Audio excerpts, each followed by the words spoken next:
आज की कहानी है एक ऐसी लड़की की जो पेशे से एक नॉवल राइटर होती है और नॉवल की कहानियां लिखने के लिए वो अक्सर नई नई जगहों को विजिट करने जाती है। लेकिन एक दिन जब वो एक सुनसान रास्ते से अकेले घर आ रही थी तो एक लड़का उसे अकेला पाकर अपनी प्यास बुझाने के लिए बार बार उसके साथ घिनौना काम करता है और फिर उसे मरने के लिए एक जगह छोड़कर चला जाता है। इसके बाद उस लड़की का क्या होता है देखेंगे हम आज की इस पूरी कहानी में। और इस कहानी की शुरुआत में हम टेस नाम की एक औरत को देखते हैं जो अपनी एक फ्रेंड से बातें करते हुए लाइब्रेरी जाने के लिए तैयार हो रही होती है, क्योंकि टेस पेशे से एक राइटर है और उसने कई सारी थ्रिलर और मिस्ट्री रिलेटेड बुक्स लिखी है और आज उसे लाइब्रेरी में जाना है ताकि वो लाइब्रेरी में जाके अपने फैंस के साथ मिल सके।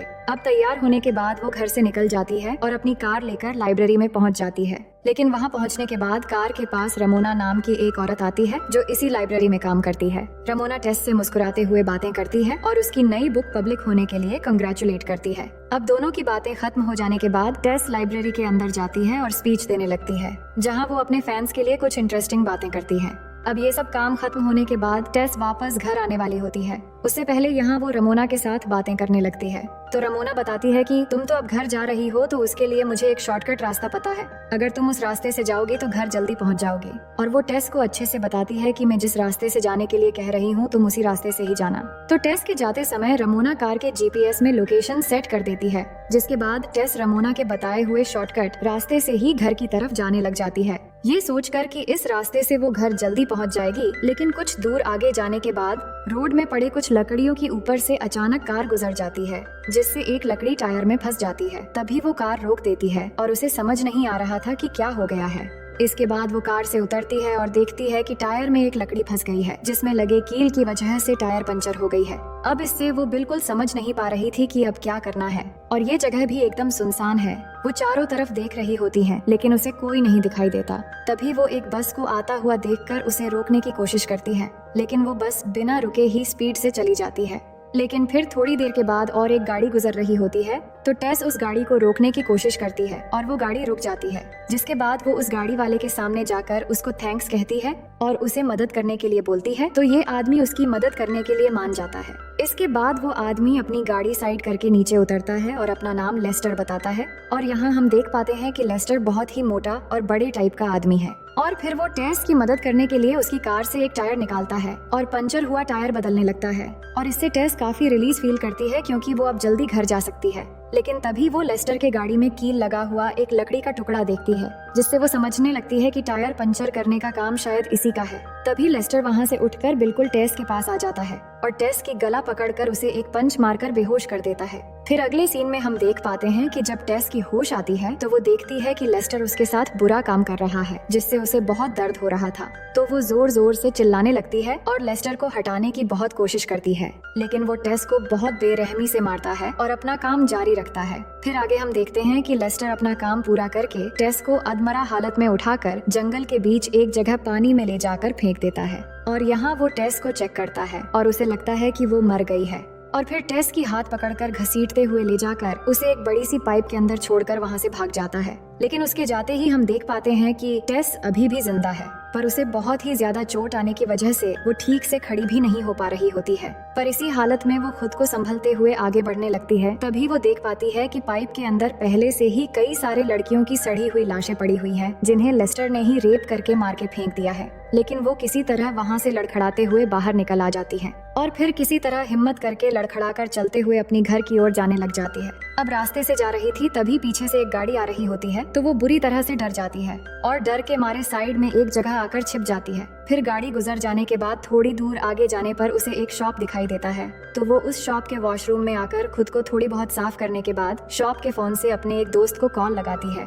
लेकिन उसकी दोस्त अवेलेबल नहीं था तो वो रिकॉर्डिंग मैसेज छोड़ती है और कहती है कि यहाँ उसके साथ क्या क्या हुआ और किस तरह एक आदमी ने उसके साथ जबरदस्ती किया। उसके बाद एक कैब बुक करके वहाँ से वो अपनी घर आ जाती है और घर आते ही वो अपना गन बाहर निकालकर उसके अंदर गोलियां डालने लग जाती है क्योंकि वो मरते मरते बची है, इसलिए वो सदमे में थी और उसे लग रहा था लेस्टर फिर से आ सकता है। इसके बाद वो नहाती है और हॉस्पिटल ना जाकर घर में ही अपनी जख्मों का इलाज करती है और कुछ दिन घर के अंदर ही रहती है और फिर धीरे धीरे कुछ दिनों के अंदर उसके जख्म ठीक होने लग जाते हैं। इसके बाद वो डिसाइड करती है कि वो किसी को इस बारे में नहीं बताएगी और कुछ भी हो जाए कैसे भी करके वो अपना बदला खुद लेकर रहेगी। फिर अगले सीन में हम देखते हैं कि एक दिन सुबह उसकी एक पड़ोसी उसके घर में आती है और चोट के निशान देखकर पूछने लगती है कि क्या हुआ। तो वो उन सब के बारे में उसे कुछ न बताकर कहती है कि मुझे कुछ नहीं हुआ, बस छोटा सा एक्सीडेंट हो गया था। फिर कॉफी पीते हुए दोनों बातें करने लगते हैं। तभी टेस को एक कॉल आता है जिससे उसे पता चलता है कि उसकी कार किसी ने रिपेयर करने के लिए दिया है और साथ में उसकी बैग भी छोड़ कर गया है, तो उसे लेने जाना है।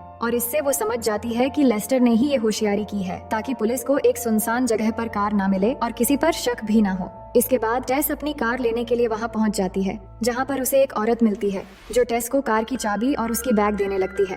तभी वो औरत टेस को उसकी आईडी देखकर पहचान लेती है और कहती है कि आप तो वही हो ना जिनकी एक बुक हाल ही में बहुत फेमस हुई थी। मेरी ग्रैंडमदर को आपके लिखे बुक्स बहुत अच्छे लगते हैं। साथ ही वो टेस के फेस पर चोट के बारे में भी पूछती है। तो टेस कहती है कि ये कुछ नहीं, बस छोटा सा एक्सीडेंट हो गया था। तो वो औरत कहती है कि इसीलिए शायद आपके बॉयफ्रेंड ने कार रिपेयर करने के लिए दिया था, क्योंकि आप शायद रेस्ट कर रही थी और मैंने उन्हें देखा, वो काफी गोलू मोलू टाइप के इंसान हैं। तो वो कहती है कि वो मेरा बॉयफ्रेंड नहीं है, शायद मेरे बॉयफ्रेंड ने किसी के हाथों भिजवाया था। मुझे नहीं पता वो कौन था, क्या तुमने उसका नाम पता कुछ लिखा था? तो वो कहती है कि नहीं, हम सिर्फ कार रिसीव करने वालों का नाम पता लिखते हैं और आपके बैग तो हमें उस लड़के ने दे दिया था, तो हमने आप ही को कॉल कर दिया था। अब बात करते हुए दोनों में काफी जान पहचान हो जाती है। तो वो औरत टेस को बाहर तक छोड़ने आ जाती है, जिसके बाद टेस जाने लगती है। तभी वो औरत टेस को रोकती है और उसे बुलाकर अपनी दुख उसे बताने लगती है। वो कहती है कि जब मैं 12 साल की थी तो मेरे स्टेप फादर ने मुझ पर बहुत जुल्म और बदसलूकी किया और मेरी एक आंख भी खराब कर दिया। फिर वो अपनी एक नकली आंख खोलकर टेस को दिखाती भी है। इसके बाद टेस उस औरत को हौसला देती है और फिर अपनी कार लेकर अपने घर चली आती है। अब घर आने के बाद वो रमोना के बारे में गूगल पर रिसर्च करने लगती है, क्योंकि उस दिन रमोना बार बार उसे शॉर्टकट रास्ते से ही घर जाने के लिए बोल रही थी। और कुछ समय रिसर्च करने के बाद उसे रमोना के बारे में और पता चलता है कि उसके 2 बेटे हैं और दोनों ड्राइवर हैं। जिसके बाद वो खुद से बातें करते हुए सोचने लगती है कि उस दिन रमोना जानबूझकर बार बार उसे शॉर्टकट रास्ते से ही घर जाने के लिए बोल रही थी और उसने उसे शॉर्टकट रास्ते की लोकेशन भी सेट करके दिया था। इसका मतलब रमोना मुझे उस शॉर्टकट रास्ते में भेजकर अपने ड्राइवर बेटे लेस्टर को मेरी फोटो भेज दिया होगा, ताकि एक सुनसान जगह पर जाने के बाद लेस्टर मुझे आसानी से मार दे। अब 99% रमोना की प्लानिंग उसे समझ में तो आ गई थी, लेकिन पूरी तरह कंफर्म होने के लिए वो रमोना के घर जाने का सोचती है। और फिर रात होने के बाद टेस अपना गन निकालकर चुपके से अपने घर से निकलकर कार तक आती है, ताकि उसके जाते वक्त उसके कोई पड़ोसी भी उसे ना देखें। और फिर अपनी कार लेकर रमोना को मारने के लिए उसके घर तक पहुंच जाती है। और जैसे ही रमोना दरवाजा खोलती है तो वो रमोना के ऊपर पिस्तौल तान देती है और ये देखकर रमोना डर जाती है। रमोना चिल्ला के बोल रही होती है कि तुम गन लेकर यहाँ क्यों आई हो, मैंने तो कुछ नहीं किया। लेकिन टेस नहीं मानती और कहती है कि तुम और तुम्हारे बेटे ने मिलकर मुझे जान से मार देने का प्लान बनाया और इतना घिनौना काम किया मेरे साथ। ये कहकर वो गोली चलाने वाली होती है। तभी रमोना एक फ्लावर पॉट से टेस को मार के गन उठा लेती है और उस पर तान देती है। और इसके बाद वो कहती है कि हाँ, मैंने ही तुम्हें मारने का प्लान बनाया था और अपने बेटे को मैंने ही कहा था कि बीच रास्ते पर वो तुम्हें रेप करके खत्म कर दे, क्योंकि तुम्हारे कामयाबी पर मुझे जलन हो रही थी। ये कहकर वो गोली चलाने वाली होती है। तभी टेस एक झटके से उसके हाथ से गन फेंक देती है और एक चाकू लेकर रमोना पर अटैक कर देती है, जिससे रमोना इंजर्ड हो जाती और टेस गन उठाकर रमोना को शूट कर देती है। अब रमोना को मारने के बाद टेस उसी के घर के बाथरूम में जाकर अपने आप को साफ करती है और फिर वहाँ से निकलने लगती है। तभी वो देखती है कि रमोना के घर में उसके 2 बेटों की तस्वीर लगी हुई है, जिसमें वो लेस्टर के छोटे भाई को भी देखती है। अब सीन चेंज होती है और हम टेस को एक पेट्रोल पंप के पास देखते हैं। तभी वो लेस्टर को उसके ट्रक से उतरते हुए देखती है और उसके हाथ पर पट्टी लगा हुआ होता है। उसके बाद वो लेस्टर का पीछा करने लग जाती है और लेस्टर के पहुंचने से पहले वो अपनी कार से उसके ठिकाने पर पहुंच जाती है और गन लेकर बिल्कुल तैयार रहती है। और थोड़ी देर में एक ट्रक लेकर कोई आ रहा होता है तो टेस को लग रहा होता है कि ये लेस्टर ही होगा। जिसके बाद वो आदमी जैसे ही ट्रक से उतरता है तो टेस सीधे जाकर उस पर गोली चला देती है। जिसके बाद टेस देखती है कि ये तो लेस्टर नहीं बल्कि उसका छोटा भाई है। ये देखकर वो रोने लग जाती है और उसे लगने लगता है कि मैंने जल्दबाजी में आकर एक इनोसेंट आदमी को मार दिया है, भले ही वो लेस्टर का भाई क्यों ना हो। फिर आगे हम देख पाते हैं कि टेस वहाँ पास के एक घर में जाती है, जहाँ जाने के बाद वो लाइट जलाती है और आगे एक दूसरे रूम में जाकर देखती है कि यहाँ पर कई सारे फोटोज दीवार पर लगे हैं, जिनमें उन दोनों भाइयों ने मिलकर बहुत सारे लड़कियों के साथ जबरदस्ती करके उनको बहुत ही बेरहमी से मार डाला है और फिर उनके साथ फोटोशूट भी किया है।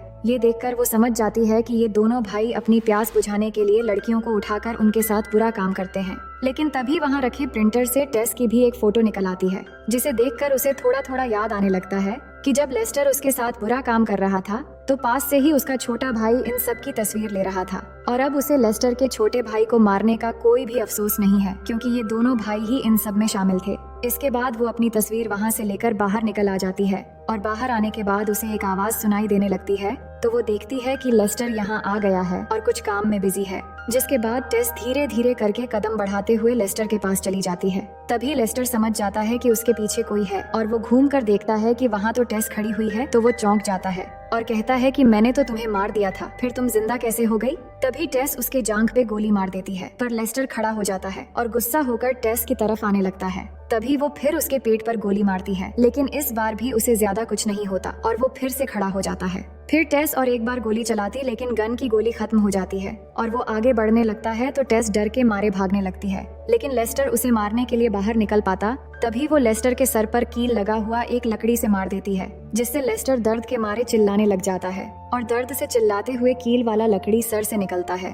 और इसी समय टेस अपने गन में फिर से गोली लोड कर देती है, जो देखकर लेस्टर डर के मारे जान बचाकर ट्रक के अंदर बैठकर भागने की कोशिश करता है, लेकिन 2 गोली लगने पर वो बहुत कमजोर हो गया था, इसलिए वो नीचे गिर जाता है। तो टेस गन उस पर तान देती है और इस बार वो उसके पेन ड्राइव पर गोली मार देती है और लेस्टर दर्द से जूझता हुआ आखिरकार उसकी एक दर्दनाक मौत हो जाती है और इसी तरह टेस की बदला पूरा हो जाती है। इसके बाद वो यहाँ से उसी जगह पर जाती है जहाँ पर लेस्टर ने उसके साथ बुरा काम की थी और वहाँ जाने के बाद उसे अपना एक आईडी वहाँ पड़ा मिलता है, तो वो अपना आईडी लेकर फिर से वापस अपने घर आ जाती है। घर आने के बाद वो डिसाइड करती है कि उसके साथ हुए इस इंसिडेंट के बारे में वो किसी को कभी भी नहीं बताएगी और जितने भी लड़कियों को लेस्टर और उसके भाई ने मार दिया था उनकी इन्फॉर्मेशन उनके घर वालों तक पहुंचा देती है और फिर अपने साथ हुए जुल्म का सारा एविडेंस मिटाकर उस फोटो को भी जला देती है जो लेस्टर के भाई ने उस समय खींचा था। और इसी तरह अपना बदला पूरा करने के बाद वो लाइफ में फिर से मूव ऑन करती है और इसी के साथ ये कहानी यहीं पर खत्म हो जाती है।